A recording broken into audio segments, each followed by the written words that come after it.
వైమానిక కుంభమేళ రక్షణ రంగం పరిషత్తోనే శాంతి స్థిరత్వమే భారత్ ప్రతిపాదన ఏరో ఇండియా 2025 ప్రారంభంలో రాజ్నాథ్ సింగ్ అంటూ ఒకరిని చూస్తాం. ఎస్, ఇసుకపై నిఘా హైడ్రాకు హైదరాబాద్ పరిసరాల్లో అక్రమ రవాణా నియంత్రణ బాధ్యత అప్పగింత సీఎం రేవంత్ రెడ్డి కీలక నిర్ణయం. ఇసుక అక్రమాలపై ఉక్కుపాదం మోపాలి. ఇంద్రమ్మ ఇళ్లకు ఉచిత ఇసుక ఈ పేదలకు తక్కువ ధరకే అందించాలి. ఇసుక రవాణాపై పర్యవేక్షణకు ప్రత్యేక అధికారులు నేనే తనిఖీలు చేస్తా గనుల సమీక్షలో వెల్లడించినటువంటి ముఖ్యమంత్రి రేవంత్ రెడ్డి అంటూ ఒకరిని చూస్తా ఉన్నాం.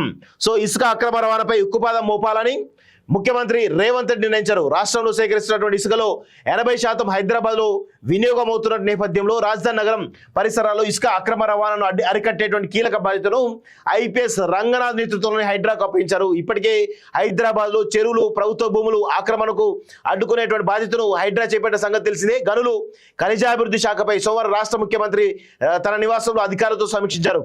సమావేశంలో సీఎం సలహాదారు వేం నరేందర్ రెడ్డి, ప్రభుత్వ ప్రధాన కార్యదర్శి శాంతికుమారి, ఇలా 23 అనిలు రంగనాథ్ ఇతర ఉన్నతాధికారులు పాల్గొన్నారు. ఇంద్రమ్మ ఇళ్లకు పథకం కింద పేదలు నిర్మించుకున్నటువంటి ఇళ్లకు ఉచిత ఇసుకను అందించడానికి చర్యలు తీసుకోవాలని ఈ సందర్భంగా ముఖ్యమంత్రి పేర్కొన్నారంటూ చూస్తా ఉన్నాం. సో గనుల శాఖ, మైనింగ్ మాఫియా, ఇసుక మాఫియా పైన ఈరోజు పెద్ద ఎత్తున రెండు కూడా చాలా పెద్ద ఎత్తున మాఫియాలు నడిచినాయి. గత 10 ఏళ్లలో అనుమతులు లేకుండా కోట్లాది టన్నుల గ్రానైట్ కావచ్చు, కోట్లాది టన్నుల ఇసుక కావచ్చు, ఈరోజు ఎలాంటి జిఎస్టీలు కానీ ఇన్కమ్ ట్యాక్స్ కట్టకుండా ప్రభుత్వ ఆదాయాన్ని గండికొట్టి కల్వకుంట్ల కుటుంబానికి సంబంధించినటువంటి మైనింగ్ మాఫియా కావచ్చు, లేకపోతే గ్రానైట్ మాఫియా కావచ్చు, వేలాది కోట్ల రూపాయలు సంపాదించారు. సో కనీస నిబంధనలు పాటించలేదు, కనీసం వాటికి పర్మిషన్స్ లేకుండా నడిపారు. సో దానిపైన కూడా ఉక్కుపాదం మోపడానికి ఈరోజు ఈ ప్రభుత్వం నిర్ణయం తీసుకుంది.